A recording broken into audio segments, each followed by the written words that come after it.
Spiral,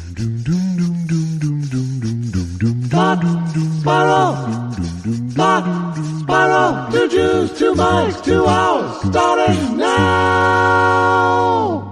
We should give you some placebo buttons. Josh, I know you're as excited. People must hate this part of the show when I either watch the Mets win or my soccer team wins or the ball game and one of my pitchers does good. The Mets walk off, unbelievable. And they walk off home run and now they are still in the hunt with a 77 and 73 record. Who am I playing towards here? I don't understand that. I don't know. Did they? They didn't even really walk off. I bet they jumped up and ran. Oh no, it was They do a lot of stuff, and I've noticed it. Popcorn. There's a lot of popcorn that comes out when it hits home plate. There's a lot of popcorn. Huh? In the stands. And then no. The players all come from the dugout and bring popcorn. They bring all the food from the dugout. Oh, okay. So it could be candy, and then I've seen this happen a couple of times. They put some braised short ribs. No, they don't have everything that they have. And everything is like a sunflower. That would right away get me to quit baseball. The sunflower seeds. Can't we get something better? Can we get some melon? But they love to go. They do, yeah. Yeah, because it's. Have you ever gotten into that thing? First of all, I've never seen you spit. I haven't spit once in my life. I do. I like sunflower seeds, but I don't actually spit them. Yeah, but why are they spitting so much? Is it that exerting? No, they're bored. It's a boring. It's a boring game. So the funny thing that happened though was, it happens. I've seen this before. An empty double bubble. The empty double bubble container. It's like a big bucket they put on top of Pete's head. Uh-huh. And he walks around like that and you go, get the hell out of here with that. This guy, thank God we signed. I don't know what it is about baseball players, but historically, totally orally fixated. Well, yes, and when I was younger, the pitchers would spend hours mashing the ball. They can't do that anymore. I remember that, like Rod Carew when I was a kid. Like his thing was he would put chewing tobacco inside of bubble gum. Like he had like this little tobacco burrito he'd make. And that's the sad thing is, like, I think Tony Gwynn died from cancer. Tony Gwynn was a famous San Diego player. Oh, was he? You mean Hall of Famer Tony Gwynn with one of the highest batting averages of I told my wife. Years? I told my wife I'm going to give you. I'll give you. That's one. I'm going to give you 2. Yeah, but did you know he died that way? Or you probably... I know he died of cancer. I didn't know if it was mouth cancer stuff. Yeah, I mean, and was addicted to it. Yeah. I mean, I guess it's a good... I don't want to speak out of school, but years ago I saw I think Zach dabble, because he's you have to if you're from the South. Sure. Zach Galifianakis. You're not Zach Galifianakis.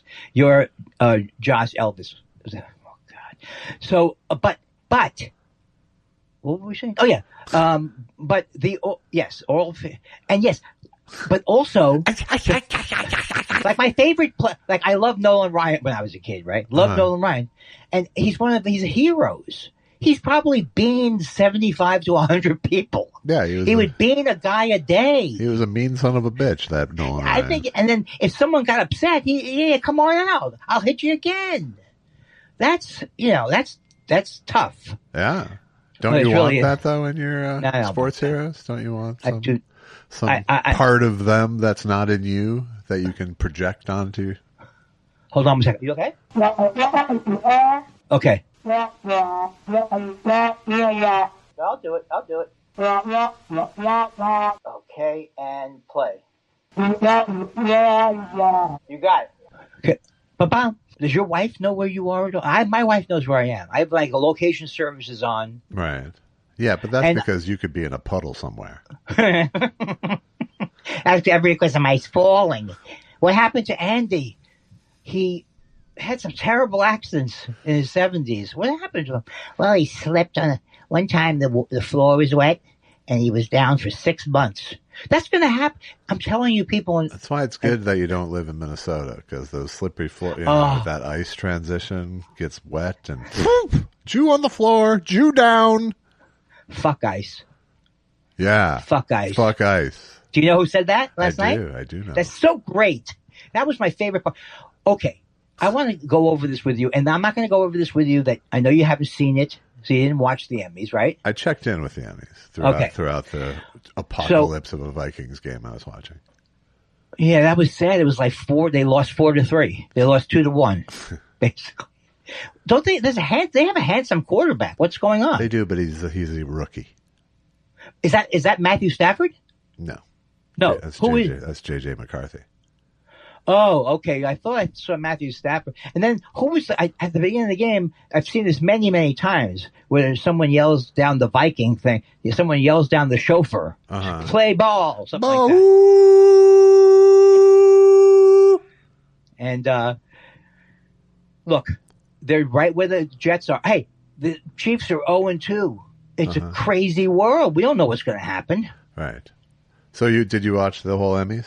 I did, me in the end. Now, here's the thing.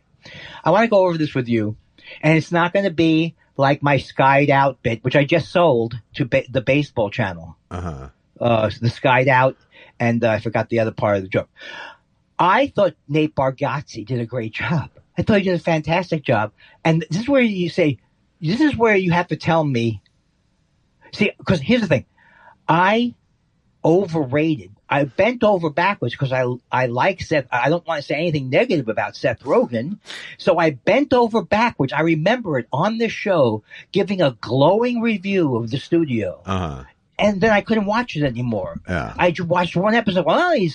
And so now I think people think I'm some kind of a chump or something like that. Because do I want to go back to the time when Seth Rogen is mad at me? No, he's a very nice gentleman. I don't want him to be mad at me, and I won't say anything about it. But I think maybe I should have said more about it. Maybe they wouldn't have won or something like that. How did they won everything? They won a lot of teams, yeah. Yeah. Okay, so, and you didn't love that show? No, I didn't. Okay, so Nate Bargatze comes out. We've talked about this before. It's almost... He makes $3 million a week on the road, and we're like astounded in a way because when we're playing a theater, we have to jump up and down, do backflips. This guy's how's everything going? Boom! He opened up with a bit about playing. He stole my bit because I used to be Philo T.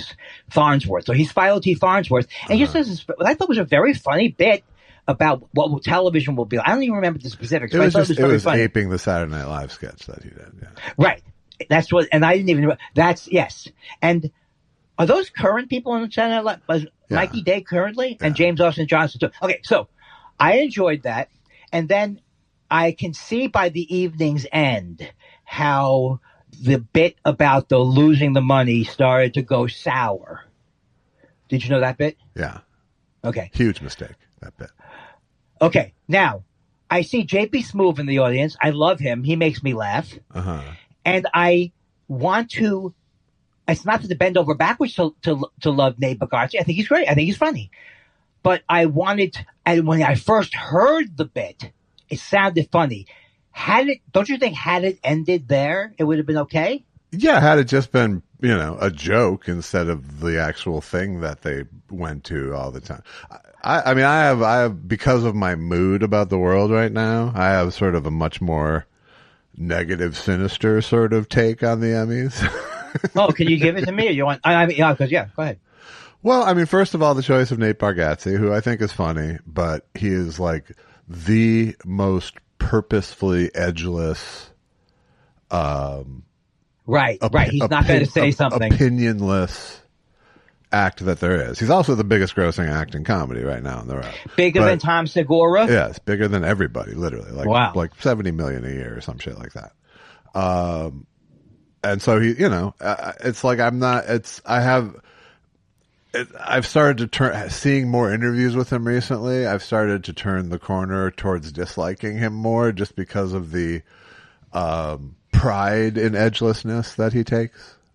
It's like he's almost like, I don't know what's going. It's like what's going on here with the I thought it was. It's like it's all about audience service, and his audience is like, you can bring the family to my show.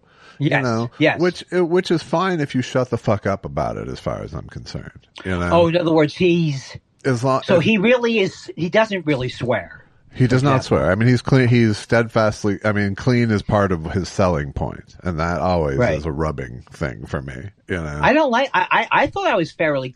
I would clean it up, and I didn't like to say. We've talked about this before. You start saying "fuck" every other word, but I never. But to make it a goal is weird to me. Yeah. No, I mean, my act actually has always been pretty clean, except for I say "fuck" a lot. Right. Right. Well, because that's part of your normal language. Yes, it is. But it can get too much for me. I know, just for me, it can get too much. I overuse it as well. I overuse it in regular language as well. So yeah. But the combination of, Skydance Inc. choosing Nate Bargatze as their... What was Skydancing? The Skydance Inc., the people who bought Paramount and therefore CBS. And you're making me sick and who are now going to bid for Warner Brothers. Who's Larry Ellison's kid. So you start with that choice of him as your host. Right, right. So that's what they went with. This could not go wrong. Right. Well, it's not going to go wrong because of him. Right. Right. And then that bit, while it's a funny idea, was also like a built-in chilling effect on everyone speaking. It allowed for you to have time to thank people and get the fuck off, and not make a stand, not make a speech without turning the audience against you as soon as you start doing it. I didn't even get. Why am I so? I hate to say this, but I think I'm stupid. Now, do I think it was necessarily diabolically designed that way? I don't know, but I do. But it absolutely had that effect of where the game became, how short can it be? And then, the next step of that is, it's like, the award show is great, except for those fucking winners who we're supposed to be celebrating. Don't let them fucking talk.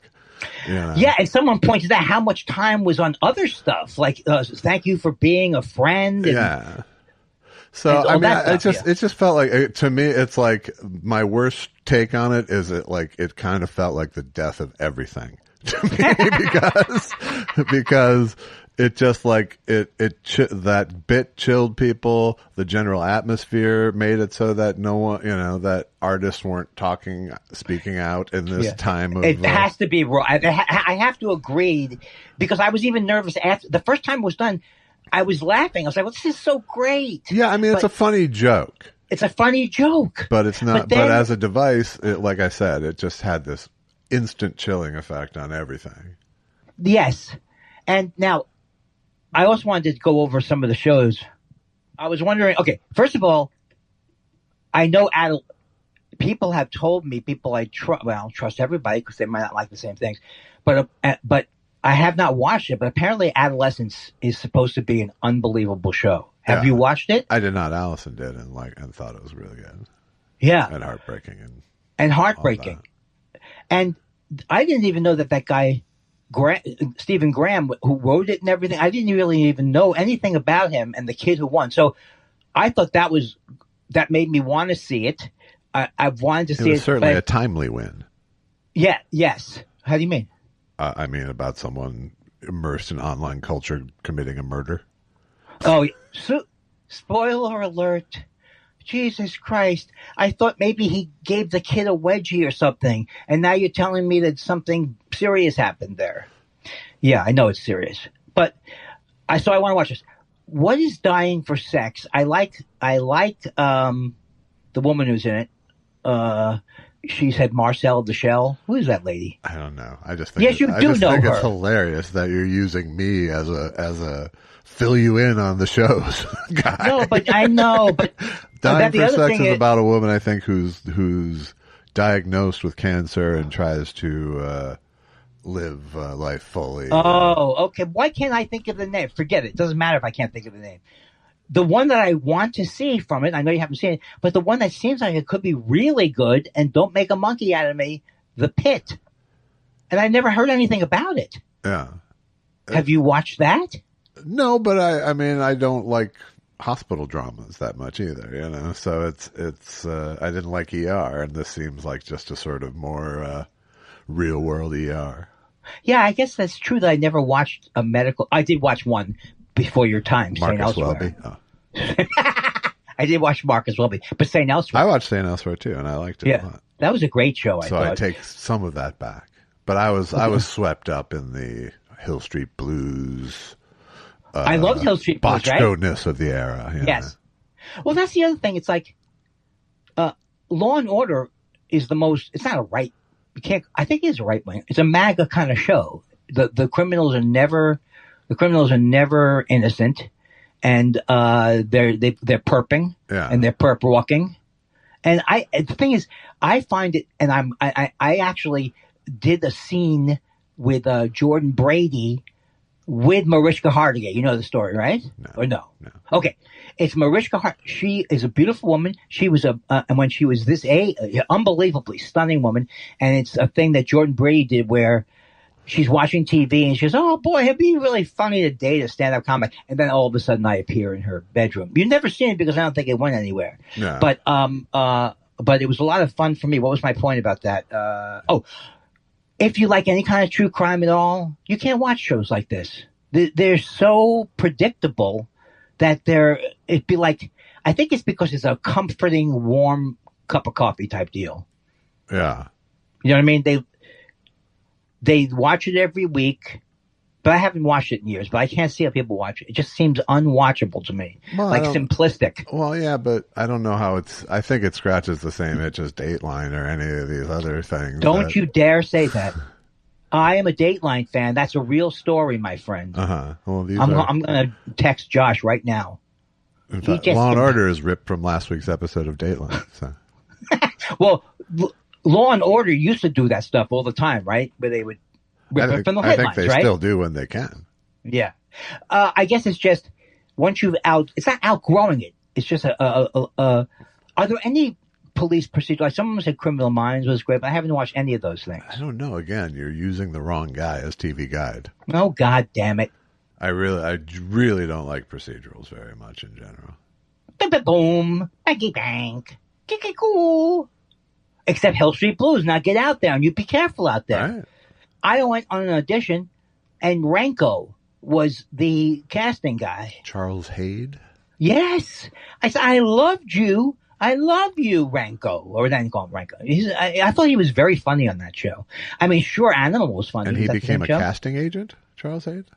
He was either a producer. He was like a producer or something like that. Yeah, I think, or maybe a director. Maybe he directed a lot of. It was a commercial. Ah, okay. It's something you wouldn't know. How many did you go on total commercial? I went on about 300, 400. You went 1, 2? Single digits. Yeah, it's terrible. Yeah. Remember when I used to go to the voiceover place? I would go there once a week, and I would say, "And this is something that you could have in June. Try it for your children."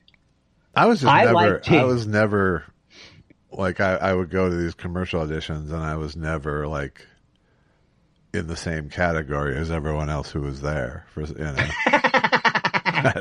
just like did not have a place for me. How did you feel you auditioned? Not that well, because it was never at all the right part for me. Right. Because I just wasn't castable. I was like this big, doughy, he could be young, he could be 30, he could, it's like, now I look like a fucking 54-year-old man. I could actually be castable now because I'm a type, but. We couldn't believe how old you were when we looked up online. We thought that you were 50. But you have been 50 for 5 years. 4 of them. But we can't deal with it. People, a lot of people who love how young you are don't like you aging. I know, because it makes them look in the mirror and they hate that shit. Yes, and you purposely went out of your way to have friends. Like, if he's not a kid anymore, that means I'm not. That's right. And also, you purposely had friends who were 15, 20 years older than you, so you could watch them all die. It wasn't purposely, and I'm regretting the decision now, I have to say. Now that I'm doing the math, yeah. Well, and I told Susan, and this is my theory, and this is me being theoretical. I said, I think when we, don't tell her that when we get into our 70s, don't mention that to her. I think your image is always, you made jokes like, what am I, 70? Or the Simon and Garfunkel, how terribly strange it is to be 70. So you assume that you're just going to wrap it up, right?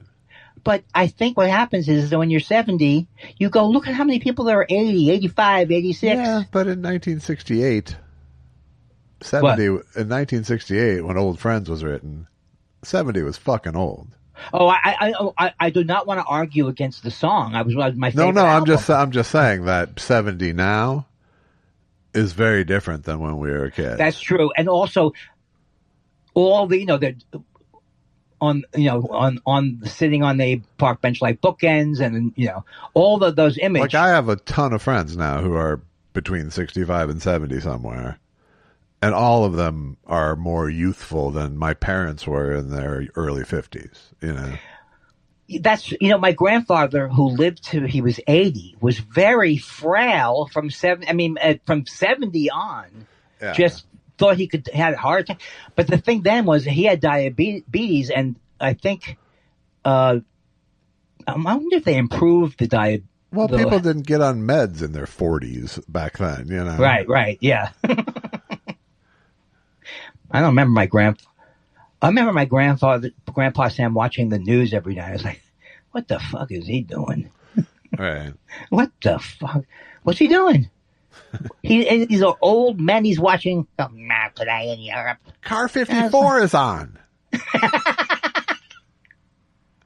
The thing that I still think of every couple of weeks is going to visit my grandma in Miami, going down to the beach, which was covered with oil then for some reason. There was a lot of oil on the beach. Yeah. I had oil on my shoes. I came back in, and I tried to wash them off in the shower. And what happened was they revealed some kind of there was a surface underneath it that was to help it. So I turned the whole thing black or whatever, and I'm like, my grandmother's going to fucking kill me. And she's like, oh no, I think they came in today and did that. What? What a nice lady. It's nothing to do with my oil sneakers. Now, this speaks to a big issue. It's like one of the big things in my life was it was the catch-22 of tell us if you've broken something. It's no problem. And that was not just a lie. That's like a lie. Right. If it was you broke the fucking ink vase. You said it was, are you crazy?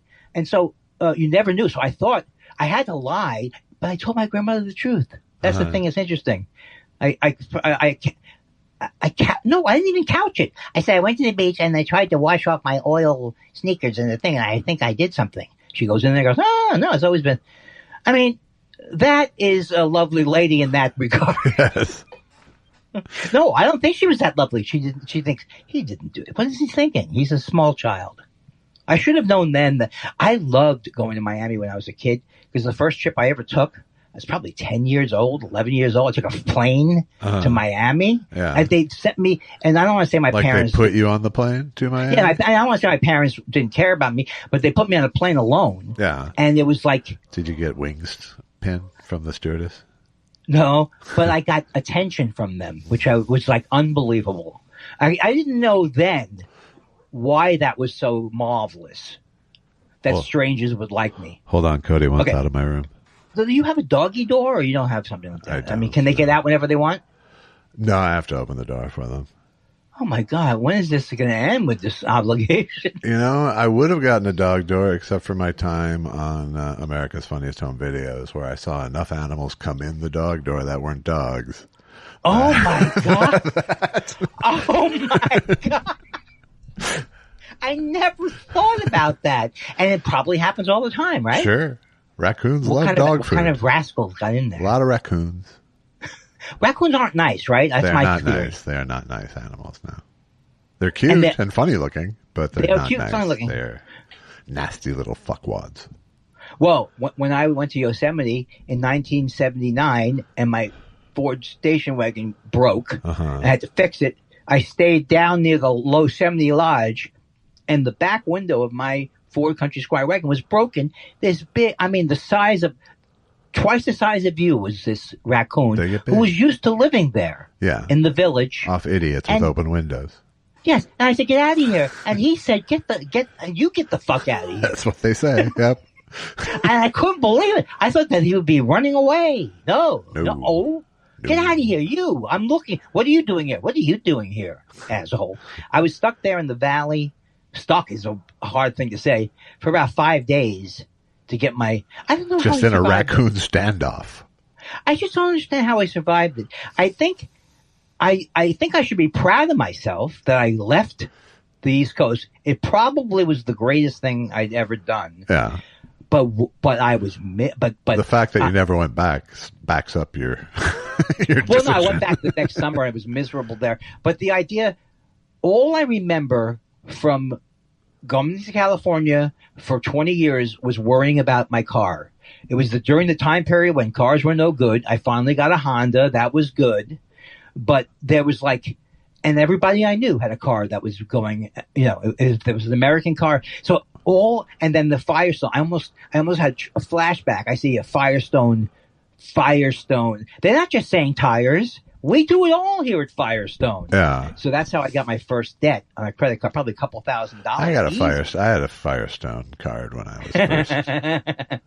Did you ever? I even went to Amco. I mean, I did everything wrong. I did. No, actually, I had pretty good track record with Firestones, I have to say. Pirelli, something that was named Pirelli was involved with it. That's a tire company, so. Oh no, I thought that was an Italian race car driver. No. But anyway, they kept me coming in. The worst thing that ever happened to me, not the worst thing, but the most thing that I realized, these guys are really thieves, right? I had a friend who worked at the gas station, and I brought my car in, and I said that something's wrong. And he realized that I'd never changed this little fuel filter, right? He goes, it's this little fuel filter.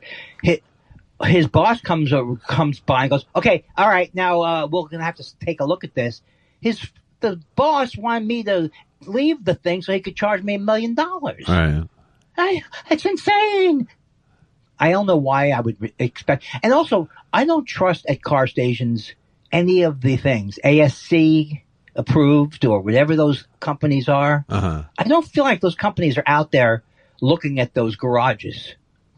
Probably not. Probably not the inspection regime one would expect from such an institution. And I found my friend Luis at Catalina Auto, and I don't know if he's still there. Probably not. What a good friend, because he never charged me. He always charged me reasonable. Back then, there were people who would charge you reasonably. Yes.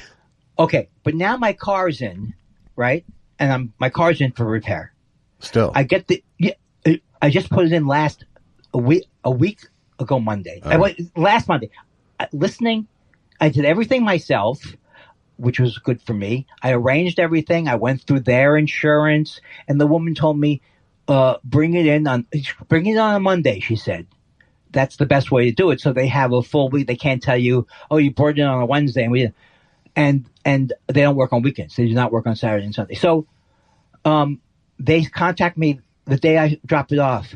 We don't have any, we didn't get any. They were mad because the Capital Insurance Group bumped them down from $6,300 to $4,700, right? And even the guy who took my car was like, these companies, this Classic Collision is gold leafed doors. They have a barista. You know what I mean? Yeah. It's just amazing. So they go, we're not going to work on it. We have to get the supplementals. That came to me last Friday, that they haven't touched it till Friday. And it's like, what I think is happening is that it's such a racket that the insurance companies are saying, cut it. The insurance companies are saying, maybe the insurance companies didn't care. Maybe something happened at the insurance companies because they're all cracking down on us now. Well, the insurance industry, especially in California, is super fucked, and all of our prices are going up. Yeah, and I have State Farm. Yeah, they're super fucked. The other thing I wanted to ask you was, have you thought about getting rid of the cord somehow? YouTube TV through the thing. Is there any other way we can get? Are we stuck with the Spectrum? I've thought through plans, but I'm slow to act. I'm very slow to act when it comes. I am too. When it comes to money saving hassle, I'm very slow to act. Are you like that guy in the commercial who goes, "I will give you this free electric car if you can tell me how much you have," and he has like $300 of subscriptions a month. Right. You know, I don't have that, but I do have paid for Disney for a year. I hate Disney. Don't have no desire to see it. Paid for Hulu month by month. I like Hulu, but now they're going to be. So it's like they're all kind of saying, go with Schmanky TV. You get this, you get that, and local sports. Well, one of the things you can do now is the Spectrum offers a whole bunch of those apps now. Like the with commercial versions, but still, you can get a lot of the streaming services free with your Spectrum thing. But with the commercials, right? With commercials. Yes. But what's tending to happen is there's so much programming and not enough programming. There's not enough good programming to go along to have 9 and 10 or 11, 12. Now, of the subscription services. Now, Disney bought out Hulu, and it seems like you read about these. I don't know. I was very surprised to hear you say Daniel Ellison or whatever. All of a sudden, you're reading I never knew you read those things. Not Daniel Ellison, no. But what's his father's name? Larry Ellison, the head of Oracle. And Bobby is his son? Now, for currently the richest man in the world, by the way. With not the son, though. Larry Ellison is the rich guy. Yeah. And his son, Bobby? I don't know the son's name. But. So, what is, it's like Paramount TV actually seems evil to me. They seem like an evil company. And because I didn't even want to watch whatever they were showing when they started with Paramount Plus. I don't know anything. But now you've got me nervous about this Paramount company. You should be. Okay, well, what do I do about it? Nothing? Now they run CBS News, and they're trying to buy Warner, which runs CNN. Okay. And are they MAGA people or just moneyed people? No, they are. They're pretty MAGA-ish, yeah. Ugh. They're going to bring Barry Weiss in to help run CBS News, for example. I don't know who that is. What? Oh, I do know. She's horrible. Horrible. I didn't know it was Barry. I always call her Bari. This person is a horrible new atheist, who popularized the dark web. She's the one who got the dark web with all those people. Oh, God. Yeah. Well, the New York Times she was at the New York Times. So she's been a terrible person. There's a lot of trouble with these. I think what happens is when there's no money left, then they get fighting over the money. I subscribe to the New York Times because I feel I should have one. They have a lot of different things I kind of like. Yeah. But they're a fucked up company. Sure. They're a screwed up company. So, I got up today and someone said, looking forward to Thought Spiral. Huh. The new Thought Spiral. Was it your wife hoping you'd leave bed? Shut up. I'm trying to. Shut up. No, it made me happy that there are people. Ow. I don't care if there's 300 of them. What happened? You hurt yourself? My arm hurts from my vaccines. When did you get your vaccines? Yesterday. I got mine a week ago or something like that. And the only I got no side effects because we talked about this because I probably had COVID. No side effects except my arm hurt a little bit. Yeah. Did you get any other side effects? I didn't sleep well last night. I don't know if they're related. They could be related. Absolutely could be related. And did you get a flu shot too? Yes. Okay. Now you're starting to get into that. I'll let you know, but you're starting to get into that shingles doesn't care area. Maybe, in fact, it may be time for you to shingles doesn't care. It probably is, since I've had it and it sucks. Get the shingles vaccine if you can. I will. I've had shingles. I know. You never told me you had shingles. Yes, I did. You just didn't care. You didn't care. When was it? A couple of years ago now. No. When I didn't care was when you were in the hospital dying. Right. And I had no idea. Right. This was like that, but with shingles. And what would the symptom, was it terrible? Yeah, it's almost as bad as they say. I mean, maybe not, maybe one notch.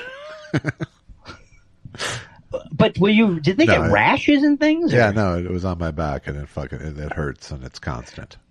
And it constantly hurts. Yeah. Yeah. And then, so you think you won't get it again, but they say that. No, I don't think that. I just haven't gotten the shingles vaccine because I've heard from many people that it takes you down. So it's always like a timing thing for me. Okay, I can tell you I had no side effects at all. And I'm worried about you. I'm concerned about you. Stop. You weren't concerned enough when I actually got shingles, so stop worrying about me getting shingles. I was very busy back then. I was very, very busy back then. I'm going to take a sip of my coffee. Okay. Please narrate whatever you do. I'm putting down my cup of coffee that I was drinking. Okay, good. You know,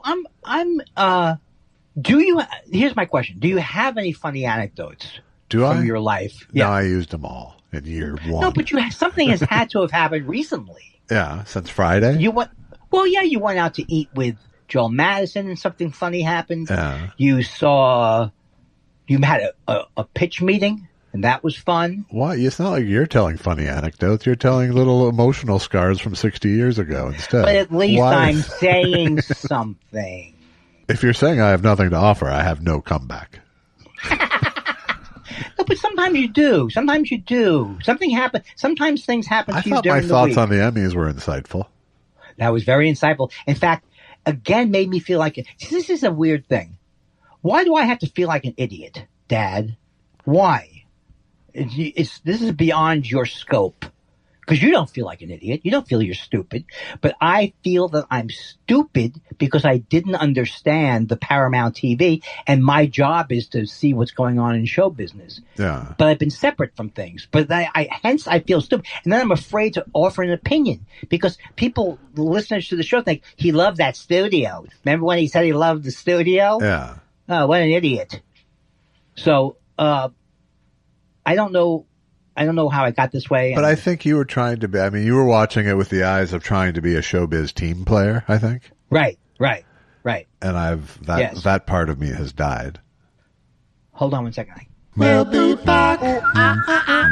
We'll be back. We'll be back. We'll be back. Maybe next week you do this in a bus station. You already directed my comedy show in a bus station. I Wish I Was Bitter. You came in and there was so much traffic going on. Yeah. It was the person who was married to Paula Tompkins, who was a wait person at the show, and she kept coming. I don't think there was a stage at M Bar, really. There was a stage, but it's not a tall stage. And okay, so you have no anecdotes. You admit to having no anecdotes. Yeah. I have anecdotes, but they're all of a very personal nature. So in other words, unlike me, you don't have a thing where the fans can see. I never used the word fans before. I know there are no fans of the show. The people listen to the show. All right, they're listeners. But don't you hate the word fans sometimes to say, like, my fans? I do, yeah. Yeah. Do you say that? Well, you could say the fans of Mystery Science Theater because there's a fan base and there. They're not really fans of me, generally. So. So, what was I saying? Oh, God. Listeners, fans, listening. Oh, listeners, fans. Before the show, and even the couple of days before the weekend, I go, I got to line up some things here. And then so I write down ideas on my erase board. Yeah, it's erased. Yeah. And so, what was I going to have up here? The Mets, the Emmys. How's your fall going? Anything new anything new going on around town? Something like that. Yeah. You used to have departments on the show. Remember that in the old days? Yeah, I was cracking the whip back then. But I just want the people to know that neither one of us are souring on the show. No, we're just failing to provide entertainment. I don't think so. I think a lot of people, you know what they need? They need someone who has two people who don't really have much opinions, who are hesitant to talk about topics. Agenda-free podcasting. I thought you said gender-free. Yes, well. Could you imagine? Neither of us are strong arguments for either gender. So, what if we had based this? What if we had based this show on guests? I think you would have strangled me by now. We would be dead. We would be done years ago. Yeah. Have you talked to Alex Brazell recently? Not except for by a brief text. Oh. He's doing good, right? He's like a manager and yeah, such. He's a manager. I love that guy. But I always think of him in his 20s. He's probably 50 now. He's 55. And, no, he's not. He's like 35, I bet. He's like Bernie Brillstein now. He died, right? Yes, he did. I always loved that people thought he was avuncular. Get the fuck out of here. Do you have an uncle? He's not avuncular. He was avuncular, but he was just not that nice an uncle. No, I only met Bernie once, and like it was very much in passing, so I don't really have any true sense of what he was like. Well, I'll tell you what he's like. He's like the guy who produced Laugh-In. What's that guy's name? George Schlatter. Yeah, just that kind of guy. Hello, Andy. Hello. Yeah. How's the business going? Something like that. But Brillstein Gray was that's how they pitched themselves. We're an avuncular. You'll feel like you're from. But meanwhile, I signed with them, and then it was a horrible experience. I'm signing with them right probably when they're having he's having the feud. Gary Shandling's having a feud with Brad Gray over. He claims that they're draining writers away from Larry Sanders and all that stuff. Oh. And so it still seemed like a good idea for about 10 minutes, and then it was just a terrible, terrible relationship. Yeah. I didn't enjoy it. I don't want to get sued by Brillstein. Everything is sad in a way because he had a terrible feud. Everybody Brad Gray did not have the greatest. He was not avuncular. He was not avuncular. No, right. He was not. And but now he's passed away. Yes. And Gary's passed. So now we can. I don't know what I'm saying, but let's just say of the three people we just mentioned, Gary's the only one I'd like back. What do you mean you liked him? You say? Yeah, he's the only one I'd want back alive. Oh yeah. Wait. Well, those people, sure. I like the way I firmly say, oh, sure, if we're talking about whether we want Bernie Brillstein alive again. But no, he was one of those guys who had the reputation of. Then there was another guy, Sandy Wernick. You ever hear that name? Sure. Okay. So I go in the meeting. There's Mark Gervitz, Sandy Wernick. And Sandy Wernick doesn't have his shoes on. He's like famous for this. Yeah. He's in stocking feet in the office. Yeah. That's why they called him Socks Wernick. Hey, Socks. Hey, Socks. I want to put a bullet in my head. Yeah. I want to do it today. Okay.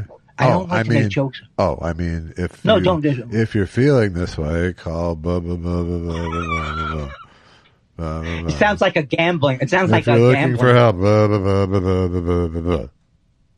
The gambling, I was worried about the gambling, but it's really worked out nice because they do every day. They go, here's your, when you're in Vegas, I would do every parlay if I'm watching. What's the fun of watching all the football games if you don't do a parlay of some type? Now they do this they get these people roped in every day. Here's the parlay. The Mets pitcher gets a corn on his toe, and the other guy hits exactly 2 home runs and then a single and a double, and then the other guy changes his shirt. And if you win that, you win $400 to $100. All right. And I'm telling you, I would do that all the time. I once bet on the Mets, and I won 44-1 or whatever that they would win the World Series like a year before. Yeah.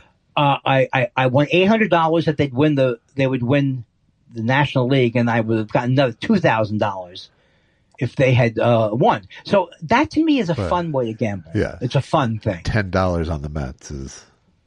Yes, that's fun. Or if you're in Vegas and you're playing, yeah, it was fun. It was fun. Although that got old too. Now I would not want to go to Vegas to play a club. I would just want to go and gamble. Yeah, I hate it now. I know you. And you don't ever liked gambling. I liked it for a short window, but yeah. I really don't. The amount I feel stupid losing so outweighs the amount I enjoy winning. That is, it's just not worth it to me. That just got me to think about not the most embarrassing thing, but I like poker. I realize I'm not great at it, but I love the game, right? Yeah. And I'm trying to learn how to play it. But what I didn't realize was when you pair the board, when the board is paired, your full house might not be the best thing. Right. Right? Right. And I go, and these guys were operators, like little operators who go around to casinos. They're a bunch of friends. They go around, they they beat people like me senseless. Yeah. So I go, I'm all in. And I was all out. Yeah. And the look at the people on the table was like, that I literally turned into a fish. Yeah, that's what they call them, fish. Yeah. You got a fish on the hook. So, but that is the thing. I think it does get old, no matter what you do. The other thing is you still go to Vegas thinking it's going to be the Rat Pack. And it's not going to be the Rat Pack. Yeah, I have no romanticist view of Vegas that left in me anymore. And you never played, or you did? Pretty much every part of me has died off, I guess, is the message for today. Is everything I was once enthusiastic about is no longer the case. And I'm just biding my time on this fucking remote planet, floating lonely through space. Show that everything's fucked up, everything is dead. It's the end of everything. It's the end of everything. Well, especially, technology is especially where my depression lies this week, because it's because social media has just blown this country apart, and you're right. You're absolutely right. And now they're going to cut a deal for TikTok, which is going to be some crooked fucking algorithm altering fucking deal, and the fucking gambling is going to fucking have a massive crash in this country,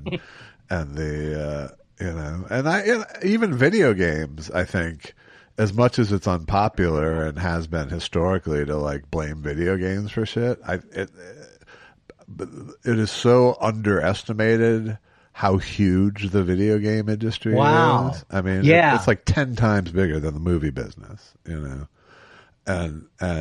now that and it's not just the violence part of it, the hyper realistic gun violence that takes place in the immersive, hyper-realistic gun violence that happens in games. But now it's blended in with all of the toxicity of social media, the way that people play together with headsets and, So it's like, not only are you in this immersive killing experience, but you're also being fed all this outside social bullshit, to be even more sort of desensitizing to the real world, So it's not that I think it's the big problem, but I think to discount it as an influence on gun violence these days, is a mistake.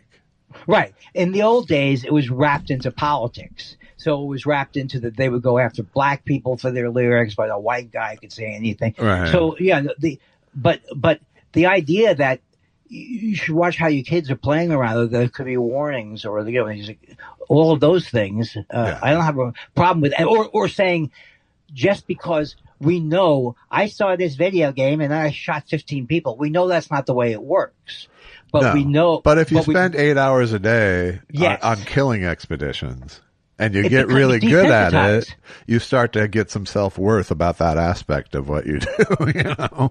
I think it kind of feels real. Like, in other words, like I can kick this guy's ass on the thing. It feels real enough to at least, give you that sort of false confidence. I'm not trying to, like I said, I don't think it's number one issue, but I think it's underestimated as an issue, and it hasn't been part of this discussion that happened this past week. Well, realized, but like all of those memes that he wrote on the bullets were video game memes, Like where? Oh, that guy. Oh, that he wrote in the bullet. That he wrote on the shell casings. Well, here's the other thing that's been bothering me. I've fallen out with these Pod Save America guys years ago. I had a big falling out with John Favreau. I can't stand him. They're always like. They're four white guys, the Pod Saves America. Yeah. And now you have this John Lovett, and he's not John Lovett. It's John Lovett. You know who he is, right? Yeah. And he's out there saying, it is ridiculous that people are not having empathy for Charlie. You know, it's like, what kind of bullshit is this? Why do you have to care? There's people dying everywhere. Why do I have to? I don't have any thought. I don't think about, oh, glad he's dead. But I don't have any compassion for somebody I never knew. And then the more you learn about him, the more he was a horrible person. You know, I'm not saying that justifies anything. Obviously, it doesn't justify anything. But this idea that John Lovett is saying we have to show empathy, or it's going to go, or we're becoming just like them. Right. You know, I find that heinous. Yeah. What's your take on that? I mean, I tend to agree. You know, I think that people like them saw Charlie Kirk as a peer in the podcasting pantheon, so they see themselves in the crosshairs. But you know, no,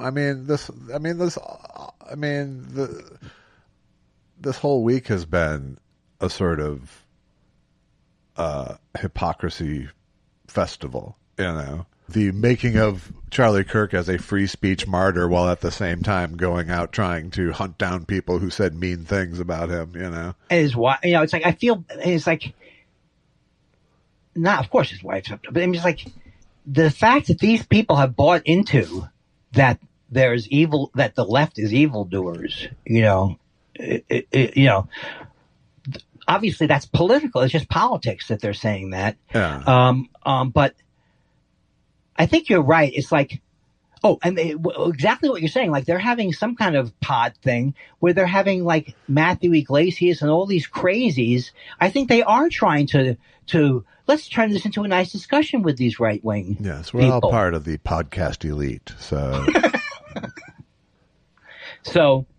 But the other thing that I've realized about Charlie Kirk, and this is more anecdotal stuff I've seen, is that, you know, because of TikTok in particular, I would say, you know, there is a segment of people who were big Charlie Kirk fans who never saw any of the ugly shit because their algorithm only fed them, you know, pep talks and inspirational speeches and Christian things, and you know, because he did do a lot of that. Yeah, he did both. You know, right? But it's not like, you know, Charlie Kirk fans are all watching his 2-hour show or whatever every day. Right. Yeah. They're getting fed clips, and I think there's a huge segment of people who are only getting clips, you know, from TikTok and being fed the clips that they respond to, which are probably the more positive, but you know, and meanwhile we're getting the clips that are only him being a racist piece of shit, you know. Yeah. And you know, and a hate monger at times. Yeah.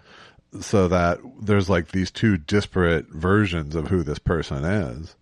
And, right. And it's not all just people like ignoring the racism and horribleness because they were never exposed to it, I think, you know. Yeah, they That's were never as positive a spin as I can put on it, but I think you're right. I think they're so removed from it. But you know, I worry about, you know, it's like I both worry about young people, but I also am like someone like Hannah Einbinder, people who are activists now. I'm very much like what they're doing. But this thing where the idea that someone like John Lovett is actually trying to micromanage and calling people part of the problem if they don't show empathy, I think it's just despicable to me. There's something despicable about it because I think that's what you're saying. They're all in the same club now. They think they're part of the same club. And these people, I love Obama. These were Obama people, but they didn't make Obama. You know, they're trying to trade on Obama's legacy. Right. You know, and Jon Favreau, I don't even think he was the main speechwriter for Obama, because there's another guy who wrote a lot of speeches, but he kind of presents himself as the voice of Obama. What's that? He presents himself as the voice of Obama. Yeah, and I call him, of course, McDreamy, because I got in the fight with him. And of course, there's so many different things going on. I am more and more aware of, like when I watch an award show, of where my wounds are. You know what I mean? Yeah. Like the wounds. Like I don't have a wound with Seth Rogen. Of course I don't. That was very nice. But there's other people I go, oh, you know, I'm not saying it's like Sandler, whoever it is I see on these things, or I see the Netflix guy who's, you know, I used to know that guy, whoever it was, used to be like and this guy is like applauding these shows. Yes, he'll put on Adolescence. but he'll also put on Dave Chappelle doing anti-trans material. He'll do whatever the money is. Right. So it's like it's a hollow thing. It's a hollow thing. Well, I don't even know why I would try to say Netflix has a personality because they don't. Right. But I think the less and less is going to be like a guy who used to run Warner Brothers and everybody thought he was nice. I don't know whether it's going to be less and less of that kind of people. Well, it has nothing to do. I mean, at one point, at some point along the chain of decisions, it had something to do with someone's taste. Yes. And it no longer does. True. It no longer has anything to do with people's taste. Even if it was the guy who was the bartender at the Improv, who turned out to be not a nice guy, and he was a high up guy at HBO. Yeah. And what was my point? Well, he taste. Yeah. He liked those guys. He liked those people he liked. Right. And so at least he had some kind of Are you talking about Fuchs? Yeah. Michael Fuchs? No, I don't think so. I think there's another guy. But forget that I can't remember the name. But he used to bartend at the Improv, and I think he did put Bill Maher on. He knew all of these kind of people. But the point is, you could see that there's a sea of people who are just like, I'd like to buy Paramount, and I'd also like a Schmeckel thing. They're completely, even the people, they're trained to go, product is king, Yeah. They'll say that, product is king. A good thing, like good stuff is the backbone, but you really don't think they have any, Mo Austin is what I was thinking. Austin, yeah. So now here's the other thing, Josh. But he was a record exec, Mo Austin. Right. But people loved him. And then, I'm talking about what got me into Randy Newman, not got me into it, but all those great people that Warner Brothers, they were a great company at that time period. But there was also a model where you could give them 3 albums to succeed, and that's gone, Oh, yeah, you mean where you're signed to 3 more albums, right? Well, no, I mean where you've signed an artist and you aren't counting on their first album necessarily to be a giant hit. Yeah. Like you were willing to invest in them enough. I mean, and when I say invest, it was all recoupable investments, but, I keep thinking of how many chances the Replacements had because they had so much positive feedback from the companies, but they were always would screw everything up. Yes. Their response to anything positive would be "fuck you," and their response to anything negative would be "fuck you." Fuck you. Which is, if you're going to be a punk band, God bless you. That's part of your thing. The consistency of scorn that they showed, was more than a lot of punk bands who broke big. Right. But it's so funny what one can interpret as integrity when it comes to music, Like they were assholes, and yet they had integrity in their weird way. Right, because the first time you see Clive Davis interviewed, you go, "What a mensch!" Yeah. But you know that this guy fucking was ripping out consoles, or you didn't want to get on his bad side, right?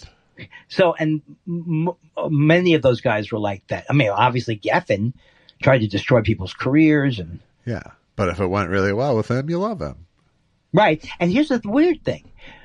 That Joni Mitchell, who I've come to not like as much as I loved her when she's kind of like, she does this, he's a free man in Paris. The song is about how wonderful this guy is. Yes. And he's getting away from the star making machinery. So what is she saying there? She's saying she's not connected to it because she's a multimillionaire at this point. Well, I think that song in particular was just really an observation about this one person. Yeah, and which is why it's a good song. Yeah. It's a great song. But it's not. It is a great song, and I don't object that David Geffen could have the side that she was seeing. Right. But the stoking the star make. But there seems to be a certain. That's a whole other story. Yeah, you can't apply, especially to showbiz moguls, your black and white model of good person, bad person, really. Well, then when you start getting into the Manson stuff, because the guy Terry, he would have been killed. The guy Terry Melcher, who lived it, what? Terry Melcher. Yeah, he would have been killed if he had stayed in the house. Yeah. And so, you know what I don't want to do is get off into a Manson thing with you. You know what I mean? Okay. I am totally out of it. I've watched everything. Yeah. It is completely boring now. Really Unless they have him square dancing or doing something, he's baking or he's a cook somewhere. His story is so boring. His shtick is boring. Hey, man. Yeah. Hey, yeah, you don't know, man. You don't know. Why do you kill people? You kill people. Why'd you murder all those people? I didn't murder anybody. You murdered them. It's good. It was good, man. Good. Solid. It was a good Manson. trick. And he's 4'11", the guy. This is the thing that maybe he's taller than that, but he's not that much taller than that. Yeah. And so after a while, it's just, the allure. Of course, the allure of it is not going to go. Is going to go away. It's just not a issue. But the other angle would be he made the most of what he had.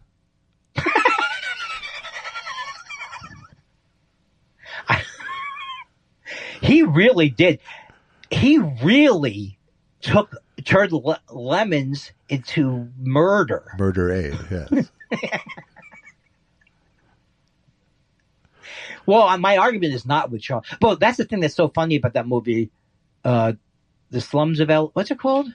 The Slums of Beverly Hills. Yeah, where the kid's wearing a Manson shirt. Right? Uh-huh. And so, who was that guy? He's a great actor. He died. But... Oh, no. No, the... Alan Arkin. Alan Arkin goes, why are you wearing that? Why are you wearing that? Why are you wearing the Manson shirt? It's iconic, he says. It's like... That was like, why would you wear that shirt? But I do remember this time period, because I was like 11 or 12, where, you're trying to understand things, where you didn't quite understand what was happening. So you kind of saw a connection between the hippies and it was like... It was an age of anti-heroes. It's really true. Because on the one hand, and if you think about Easy Rider, what the hell? Why were we liking that movie so much? I never really did. I can't. Don't wee me in this one. I was not born. I was not born when it came out, and when I saw it, when I was old enough, it was mind-numbing. I would tell everybody, great movie before I had seen it. Uh-huh. A big fan, and then when I saw it, it's like, and they decided to go. We did it, man. And then Fonda. He says, "No, we blew it. We blew it." So. That's how they ended it. That's right. We made it, man. No, we blew. What did you blow? Why don't you have a movie with characters? Anti-heroes have to die. Right. I know. First of all, Martha, I thought to myself, am I doing this thing with Martha, my dear? That's like Eddie Haskell in Vietnam. It's always, I was convinced, it is about his dog. So it is about McCartney's sheepdog, yes. Yeah, and it sounds that way. It's just beautiful, like, it's a wonderful little lyrics it's a little Tin Pan Alley ditty. That's amazing to think of, like, in our lifetime, there was the Brill Building and that Carole King wrote all these songs in the 50s before. Not my lifetime, but yes. In my lifetime. Yes. In our lifetime. That's the thing. There's going to be a time period where I'm going to have to get friends more my age. You really should. Or a friend. No, but don't you go? I love Andy. You spending 20 minutes with Andy is like spending with the history of comedy. Yeah. I can't understand. I would have hung up on me about 9:45. I don't understand what do you? I mean, because you don't have to ask twice. Gonna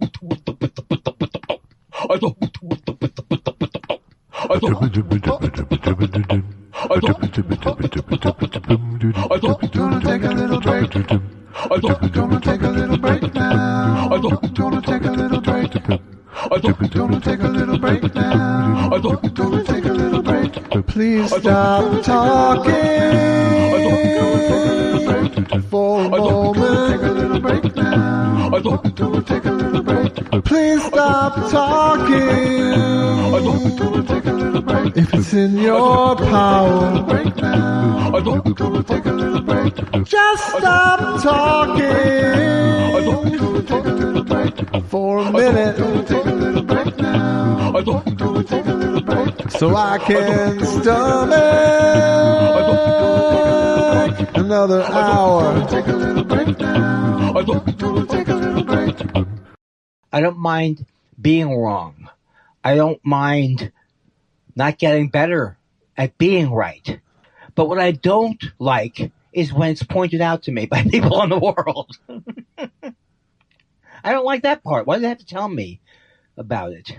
Read my new book, 50 Shades of Wrong. Did you just come up with that? Yeah, I did.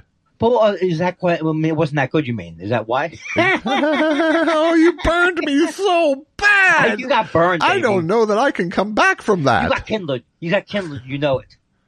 Well, what a week it's been. What a week it has been. Even before we get to the letters, which I'm sure there's none. Letters? We don't have letters. Question. What is the matter with me? I don't know. Unbelievable. Unbelievable that the Jimmy Kimmel thing, the whole thing is like, he is the worst fascist of all time, Trump. He's a good fascist. Well, no, I would say no. I mean, I think, he's certainly one of the most virulent fascists for sure. Absolutely. Yeah, he's not hiding it. But he's not, he's not that good at it. The clumsiness of it all. That's the thing that gives me hope. Yeah. I mean, it's the guy playing poker with his cards pointed the other way, kind of. Is that what the dogs do? Yes, I think. No, the dogs are smarter. But here's the thing. Doesn't make it less dangerous. It just makes it easier to decode for America. Right, and the thing is, I know that I'm over the thing of like, how could this have happened? I was telling Susan that last night. Like, once you put aside how could it happen and all the bullshit in your head about what you thought this country was going to be. Right. When I was a kid, we had Vietnam, and I thought everything would be. Forget about that. When you know what's going on now is some people will be changed by this news. Some people, even like you're on the Joe Rogan side. Absolutely. This is an issue that every comedy edgelord can speak to because they have been for forever, you know.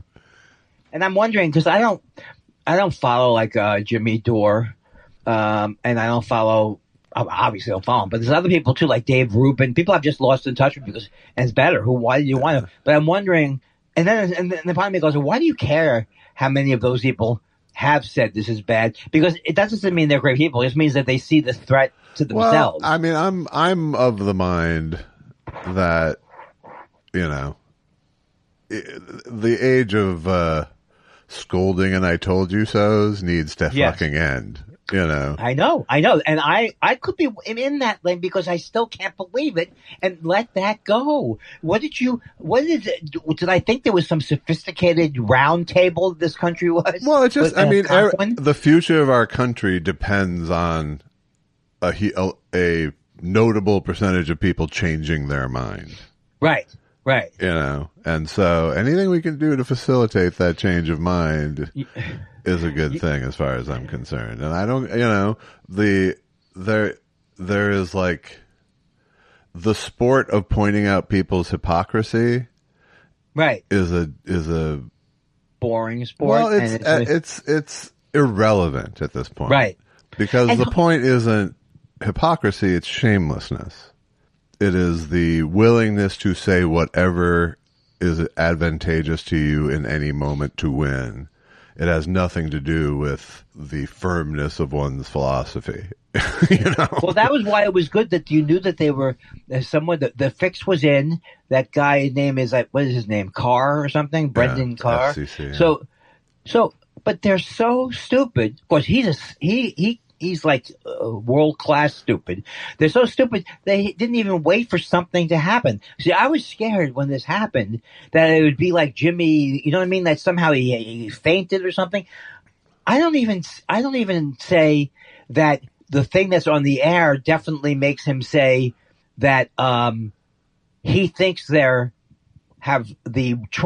he thinks that the killer has the Trump. I don't think he's even saying that. No. What he was saying is that they were bending over to backwards to say that he wasn't one of them. He wasn't like us. So he didn't, you know, whatever. I mean, it wasn't it didn't result in a punchline, and it didn't result in a strong point, you know. So, right, but nevertheless, so I hate it. I hate it when that happens, when the joke can't defend itself. Well, you've been working with me for years. Well, I know, and it hasn't defended itself yet.